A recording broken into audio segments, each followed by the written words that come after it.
हाँ, जो हमने सारा किया था कुछ पिछले वीडियो में, जो सारा फॉर्मूला हमने किया था, ये वाला formula, delta G zero equal to minus n F E zero cell, delta G zero equal to minus 2.33 R T log K C, ये वाला एक फॉर्मूला। और ये एक फॉर्मूला है, E zero cell equal to 0.0591 by n log K c, इसमें N होता है नंबर ऑफ इलेक्ट्रॉन।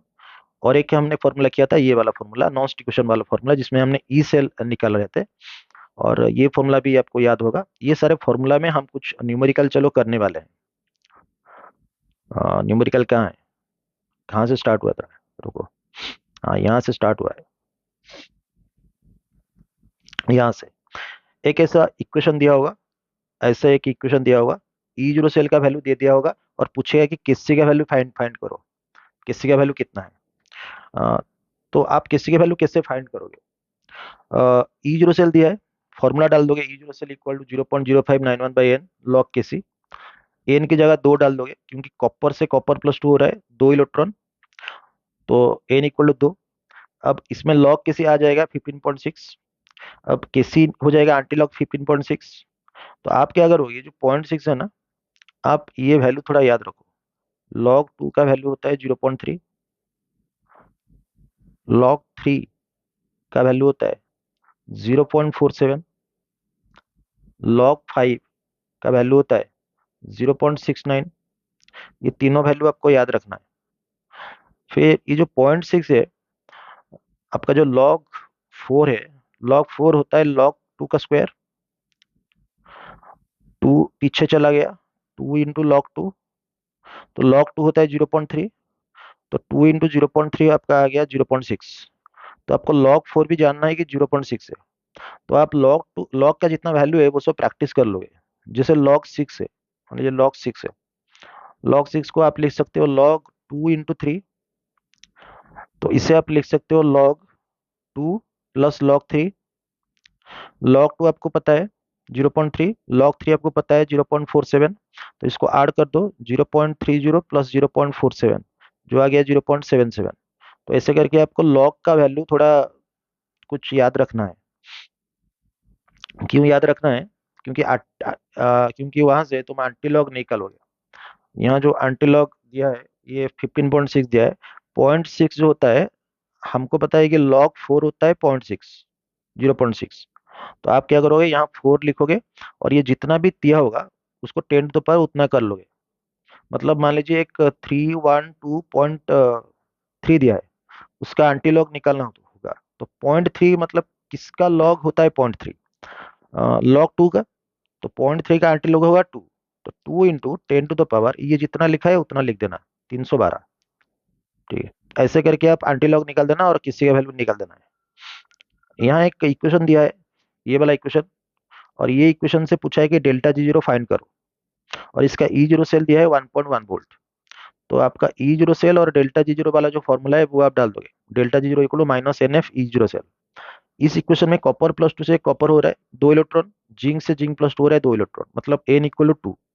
तो यहाँ आपने टू डाल दिया, एफ की जगह 96500 डाल दोगे, ई जीरो सेल वैल्यू दिया जाएगा 1.1 वोल्ट। उसे निकाल के जितना है उतना उतना जूल लिखोगे, क्योंकि डेल्टा जी जीरो का यूनिट है जूल। और फिर यहाँ ये वाला फॉर्मूला, ये इक्वेशन दिया है ऐसे, इसका ई जीरो सेल दे दिया है, पूछा है कि ईएमएफ। तो यहाँ ईएमएफ ई सेल वाला इक्वेशन तुम डालोगे, E zero cell minus 0.0591 by n, video चल रहा है कि नहीं? हाँ। लॉग, फिर ऊपर गया करोगे एन आई प्लस टू करोगे, यहाँ नीचे ए जी प्लस करोगे, और ए जी प्लस का स्क्वायर करोगे। स्क्वायर क्यों? क्योंकि ए जी प्लस के पीछे दो लिखा है। ये दो क्यों लिखा है? क्योंकि एन आई से जब एन आई प्लस टू हो रहा है, निकेल से जब, देखिए ये निकेल से जब निकेल प्लस टू हो रहा है, दो इलेक्ट्रॉन हो रहा है, क्योंकि जीरो से प्लस टू। पर एजी प्लस वन से जब एजी हो रहा है तो एक इलेक्ट्रॉन, तो हमको यहाँ दो मानना पड़ेगा ताकि वो समान रहे। तो एजी प्लस का स्क्वायर हो गया, क्योंकि एजी के पीछे दो लगा है। अब निकेल प्लस टू का कॉन्सेंट्रेशन 0.16, यहाँ डाल दो। एजी प्लस का कॉन्सेंट्रेशन दिया है 0.002, यहाँ डाल दो। ए नंबर ऑफ इलेक्ट्रॉन दो डाल दो। ई जीरो सेल दिया है 1.05, यहाँ डाल दो। फिर कैलकुलेशन करके आपका ई सेल आ जाएगा। यहाँ और एक दिया है ऐसा, दिया है, और उसका ई जीरो सेल वैल्यू दे दिया है। पूछा है कि डेल्टा जी जीरो कितना।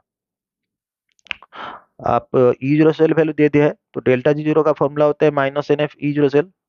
तो इस इक्वेशन में एन कितना, इस इक्वेशन में एक एन कितना, आपको थोड़ा सा दिक्कत होगा। कैसे आप निकालोगे? देखिए, एफ का चार्ज +3 है, यहाँ +2 है, तो +3 से +2 कितना इलेक्ट्रॉन हुआ, 3 से 2 कितना हुआ, 1 इलेक्ट्रॉन। पर इसके पीछे 2 लगा है, मतलब 2 इलेक्ट्रॉन। इस तरह से आपका एन हो गया 2। तो यहाँ हो गया 2 एन।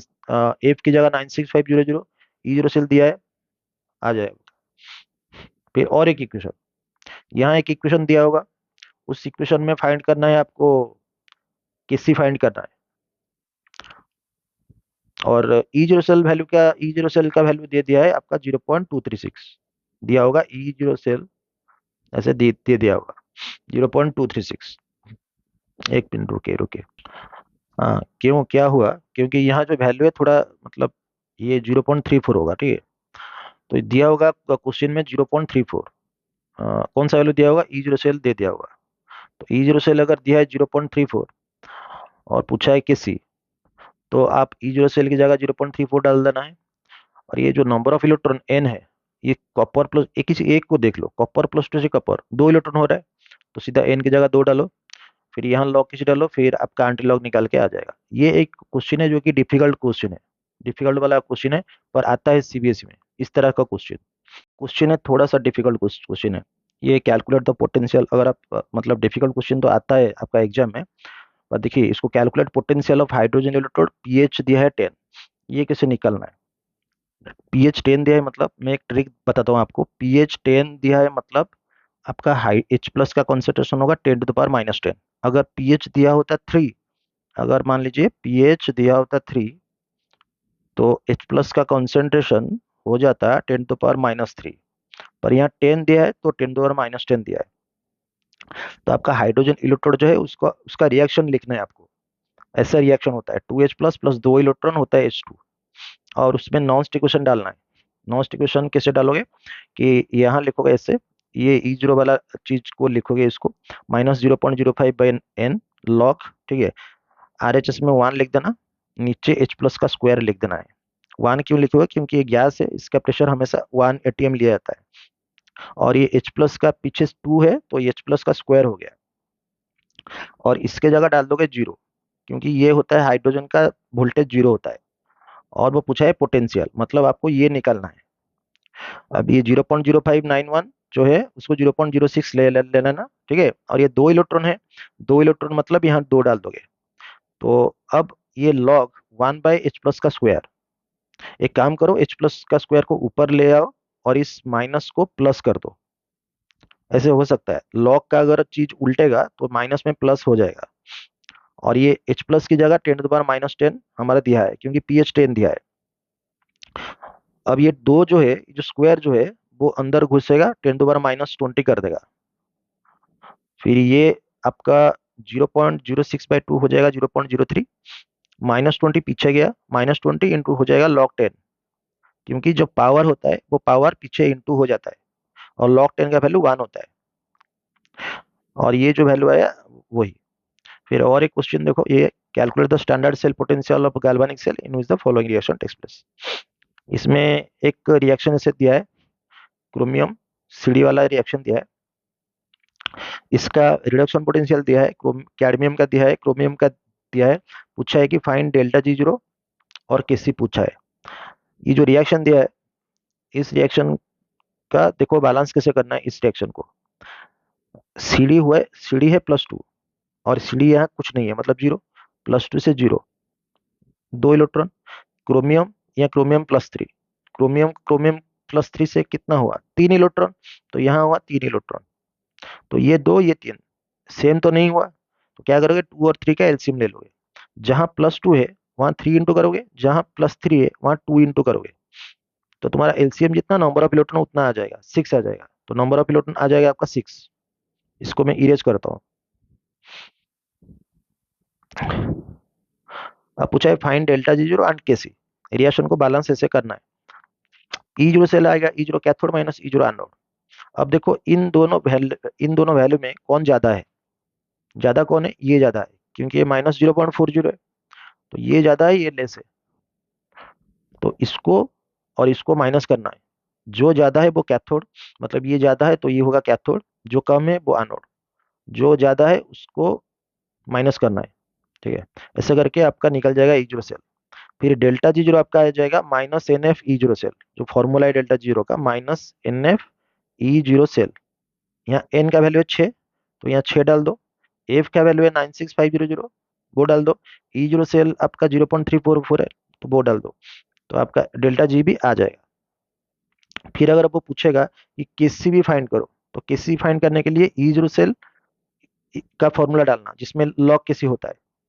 तो ई जीरो सेल तो आपका निकल चुका है यहाँ 0.34 वोल्ट, तो यहाँ 0.34 वोल्ट दे दो। 0.0591/6, और लॉग किसी किसी को एंटी लॉक करके आप आराम से निकाल सकते हो। फिर और एक क्वेश्चन दिया है ऐसे, आयरन और एजी का दिया है। आयरन का रिडक्शन पोटेंशियल दिया है, एजी का रिडक्शन पोटेंशियल दिया है। इसमें आपको ई जीरो सेल फाइंड करना है। तो इसमें देखोगे कौन सा चीज बड़ा है, 0.80 और 0.77 में ये ज्यादा है। ये ज्यादा है मतलब ये होगा कैथोड, ये हो गया एनोड। जो ज्यादा होगा वो होगा कैथोड। वीडियो चल रहा है ना? तो कैथोड माइनस एनोड, तो कैथोड है मतलब 0.80, एनोड है 0.77। इसको माइनस कर देना है, निकल जाएगा ई जीरो सेल। और वो अगर पूछेगा डेल्टा जी जीरो यहाँ फाइंड करने के लिए, तो आपको माइनस वही वाला डालना है formula, minus n F E zero cell. और यह एन कितना है वो फाइंड करना है। इस रिएक्शन में एच जी प्लस है और ये एच जी है, +1 से 0 मतलब 1 इलेक्ट्रॉन। यहाँ Fe+2 है, Fe+3 है, +2 से +3 मतलब 1 इलेक्ट्रॉन। तो एन इक्वल टू 1 ही है, एन इक्वल टू 1, तो 1 डाल दो। एफ की जगह 96500, ई जीरो सेल तो आपने निकाल निकाल चुके हैं 0.03, उसको डालो। फिर डेल्टा जी का वैल्यू आ जाएगा। और उसके बाद यहाँ एक क्वेश्चन दिया है, write the non distribution and M of this cell find करो। मैग्नीशियम का कॉन्सेंट्रेशन दिया है, कॉपर का दिया है, मैग्नीशियम का वैल्यू दिया है, रिडक्शन पोटेंशियल, कॉपर का रिडक्शन पोटेंशियल दिया है। तो उसमें देखोगे बड़ा कौन है, ये 0.34 और ये -2.36। इसमें बड़ा है 0.34, तो ये है कैथोड, ये है एनोड। तो आपको कैथोड से एनोड माइनस करना है। तो 0.34 माइनस ये आपका आ गया ई जीरो सेल। फिर ये फॉर्मूला लिखोगे आप। ये पूछा है ई सेल कितना पूछा है, तो ई सेल होगा ई जीरो सेल माइनस 0.0591/2। टू क्यों है, क्योंकि कॉपर +2 से कॉपर 2 इलेक्ट्रॉन, एम जी से एम जी +2 2 इलेक्ट्रॉन, कोई बैलेंस करने का जरूरत नहीं है। तो 2 इलेक्ट्रॉन है आपका, यहाँ एन की जगह 2 डाल देना, लॉग। फिर Mg+2, क्योंकि जो जिसका ऑक्सीडेशन होता है वो ऊपर रहता है, तो Mg+2 यहाँ है, और कॉपर +2 यहाँ है। उसके पीछे कुछ नहीं लिखा है, तो टू द पावर कुछ नहीं मानना है। और Mg+2 का कॉन्सेंट्रेशन यहाँ दे दिया है 0.001, यहाँ यहाँ दे दिया है। और कॉपर +2 का कॉन्सेंट्रेशन यहाँ दे दिया है, उसको डाल दो। किससे डालोगे, Mg+2 का कॉन्सेंट्रेशन दिया है 0.001 मतलब 10⁻⁻3, और Cu+2 का कॉन्सेंट्रेशन दिया है 10⁻⁻4। तो इसके जगह आप डाल दो 10⁻⁻3, इसके जगह डाल दो 10⁻⁻4। फिर यहाँ 10⁻⁻3 डालो, यहाँ 10⁻⁻4 डालो। 10⁻⁻4 को ऊपर ले लो तो 4 हो जाएगा, तो 4 - 3 1। तो ऐसे करके आप फिर कैलकुलेशन कर दीजिए। यहाँ और एक क्वेश्चन दिया हुआ है, Fe से Fe+2, H+ से H2। इसका पूछा है ई सेल कितना निकलेगा। तो इसका पहले रिएक्शन लिखो आप। रिएक्शन कैसे लिखना है आपको, Fe से Fe+2 मतलब Fe लिखना है या Fe+2 लिखना है। फिर यहाँ H+ से H2, H+ लिखना है, फिर H2 लिखना है। क्योंकि यहाँ H2 है तो यहाँ 2 करोगे, तो 2H+ करोगे करोगे। ये Fe से Fe+2 आपका 2 इलेक्ट्रॉन। अब यहाँ कितना चार्ज हो गया, यहाँ +2 चार्ज है, यहाँ 0 चार्ज है। +2 से 0 कितना इलेक्ट्रॉन, 2 इलेक्ट्रॉन। तो यहाँ भी 2, यहाँ भी 2, बैलेंस करने का कोई जरूरत नहीं। फिर ई सेल डालो, ई सेल होता है ई जीरो सेल माइनस 0.0591, तो इसको मैं 0.06 लिख दिया। और यहाँ नंबर ऑफ इलेक्ट्रॉन है 2, क्योंकि ये 2 हो रहा है और यहाँ भी 2 हो रहा है, तो ये 2। फिर लॉग जिसका ऑक्सीडेशन हो रहा है, ऑक्सीडेशन किसका हो रहा है, Fe+2 का, तो Fe+2 ऊपर लिखना है, नीचे H+ लिखना है। H+ के पीछे 2 लिखा है तो स्क्वायर मारना है। फिर ई जीरो सेल जो है वो तो दे दिया है वैल्यू Fe+2 का और H+ का। इसमें से बड़ा वैल्यू कौन है, ग्रेटर वैल्यू कौन है, 0। क्योंकि -0.44 और 0 से 0 में 0 है ज्यादा, तो ये है कैथोड, ये है एनोड। तो आपको क्या करना है, बड़ा से छोटा माइनस करना है, तो 0 - 0.44, तो ये हो गया 0.44, तो ई जीरो सेल आ गया 0.44, ये आ गया 0.03। ये Fe+2 के जगह आप डाल दोगे 0.001, मतलब 10⁻³ और H प्लस का दिया है 1m, तो यहाँ 1 डाल डाल दीजिए, फिर कैलकुलेशन कर दीजिए, जितना निकलेगा निकलेगा। उसी तरह और एक क्वेश्चन दिया है, Sn+2 से Sn ये दिया है, H प्लस से ये तो जीरो हम जानते हैं, फिर इसमें आप ई जीरो सेल निकालोगे, यहाँ सिर्फ ई जीरो सेल पूछा है। अच्छा, अब मैं थोड़ा सा एक डिफिकल्ट क्वेश्चन, डिफिकल्ट पोर्शन पढ़ाने जा रहा हूँ। ये पोर्शन सीबीएसई में हर वक्त आता है, हाँ, तो इसको थोड़ा देखो ध्यान से, क्या है ये चीज। ये चीज है आपका डेल्टा जी जीरो और ई जीरो सेल के बीच जो चीज है वो, एक रिएक्शन मान लीजिए ए है CuSu+2, रिएक्शन जो मतलब वीडियो चल रहा है ना, Cu+2 जिंक, जिंक+2 Cu, ऐसा एक रिएक्शन है। इसका ई जीरो सेल दिया है 1.1 वोल्ट, हमको पता है ये 1.1 वोल्ट है। इसका नंबर ऑफ इलेक्ट्रॉन है 2, क्योंकि कॉपर+2 से कॉपर हो रहा है 2। अब इसका जो डेल्टा जी जीरो का वैल्यू है, डेल्टा जी जीरो का वैल्यू कितना होगा, डेल्टा जी जीरो का फॉर्मूला क्या है, -NF E0 सेल, तो इसका वैल्यू होगा, इसका एन कितना है 2, तो 2 × मतलब एफ, ई जीरो सेल दिया है 1.1 वोल्ट, तो इतना जूल, फैराडे की जगह डाल देना 96500, डेल्टा जी जीरो आप निकाल दो आराम से। फिर इसी इक्वेशन में 3 मल्टीप्लाई कर दो, सब में 3 मल्टीप्लाई करो, इसमें 3 मल्टीप्लाई करो तो इसमें 3, इसमें 3, इसमें 3, पर ई जो सेल का जो वैल्यू है वही रहेगा, 1.1 वोल्ट रहेगा। आप रिएक्शन में कुछ भी मल्टीप्लाई कर दो, ई जीरो सेल का वैल्यू चेंज नहीं होगा, इसलिए ई जीरो सेल होता है इंटेंसिव। इंटेंसिव मतलब इंडिपेंडेंट ऑफ अमाउंट, ठीक है, किसी अमाउंट के ऊपर इंडिपेंडेंट। तो याद कैसे मतलब रखना है, इंडिपेंडेंट, इंडिपेंडेंट मतलब इंटेंसिव, और जो डिपेंडेंट होता है वो होता है एक्सटेंसिव। याद रखना है ऐसे, इंडिपेंडेंट का पहले आई एन है, इंटेंसिव के पहले आई एन है, तो ऐसे ही याद रखना है आपको। तो ई जीरो सेल इंडिपेंडेंट है कोई भी अमाउंट से, ठीक है। और यहाँ एन, और अब देखिए यहाँ एन कितना हो गया, नंबर ऑफ इलेक्ट्रॉन कितना हो गया, यहाँ नंबर ऑफ इलेक्ट्रॉन था कॉपर+2 से कॉपर 2 इलेक्ट्रॉन, पर यहाँ कॉपर+2 से कॉपर जो 2 इलेक्ट्रॉन है, 3 तो मल्टीप्लाई हुआ है, 3 × 2 कितना हो गया 6, तो एन हो गया यहाँ 6। तो डेल्टा जी जीरो जो निकलेगा अब उसका वैल्यू चेंज हो जाएगा, क्योंकि डेल्टा जीरो का जो फॉर्मूला है वो है -NF E0 सेल। तो एन तो अभी चेंज हो गया, तो एन चेंज हो गया मतलब डेल्टा जीरो भी चेंज हो जाएगा। तो डेल्टा जीरो होगा एक्सटेंसिव,